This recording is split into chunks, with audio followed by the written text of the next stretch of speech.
Assalamualaikum warahmatullahi wabarakatuh. And hai, perkenalkan nama saya Ahmad Taufik Firmansyah dari Fotografi Kelas A.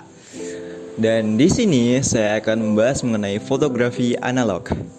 Yang kita bahas kali ini adalah mulai dari penjelasan fotografi analog itu apa, terus bagaimana mengambil foto dengan kamera analog, terus cara penyuciannya gimana, terus sampai dengan cara mencetak dari list fotografi analog.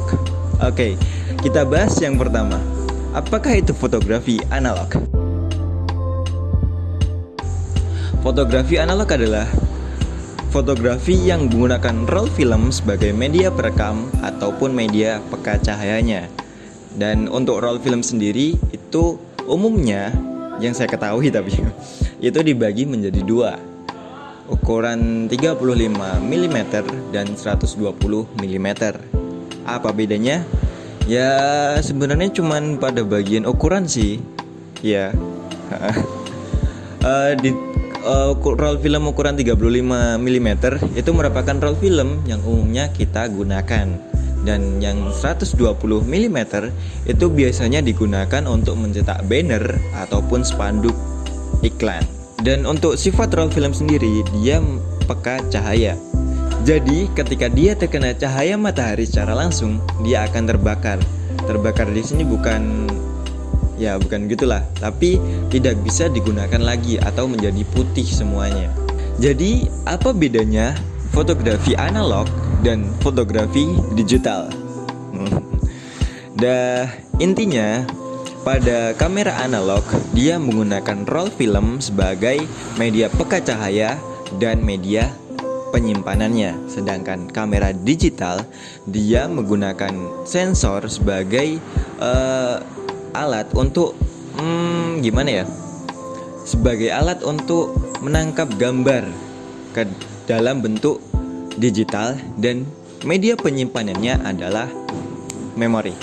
Oke, kita lanjut untuk yang kedua. Proses terciptanya imaji pada fotografi analog. Jadi, prinsip daripada kamera analog sendiri itu sama dengan kamera obscura. Gimana itu? Dia menggunakan ruang gelap dan diberi lubang kecil, dan akhirnya dia bisa merefleksikan apa yang ada di depannya ke dalam ruang gelap tersebut secara terbalik. Begitu juga dengan kamera analog, dia merefleksikan apa yang ada di depannya ke dalam roll film dengan posisi terbalik gitu. Dan hasil refleksi yang tercipta dari kamera analog ini disebut latent image. Latent image, kenapa disebut latent image? Karena dia tidak bisa dilihat secara langsung oleh mata kita. Karena ketika dia dilihat dengan cahaya, dia akan langsung terbakar dan gambarnya akan hilang. Dan yang ketiga adalah pencucian film atau development film. Proses ini berfungsi untuk mempermanenkan gambar yang tercipta di roll film tadi agar bisa dilihat di bawah sinar matahari secara langsung. Jadi kita bisa melihat bagaimana hasilnya. Namun pada roll film dia belum memiliki warna yang signifikan, jadi masih kayak bentuk-bentuknya gitu. Di proses development ini itu terjadi 3 tahapan. Yang pertama development atau pengembangan, kedua stop batch atau penghentian pengembangan, dan yang ketiga fixer. Di proses development dia mengembangkan bagaimana tekstur, terus warna, terus apapun yang tercipta di gambar tersebut agar bisa terlihat. Namun pada proses ini kita masih belum bisa melihatnya secara langsung di bawah sinar cahaya matahari. Dan yang kedua adalah stop batch. Pada tahapan ini dia menghentikan perkembangan yang terjadi pada roll film tadi supaya tidak terjadi secara over. Untuk alat yang digunakan dalam proses stop batch ini cukup air saja.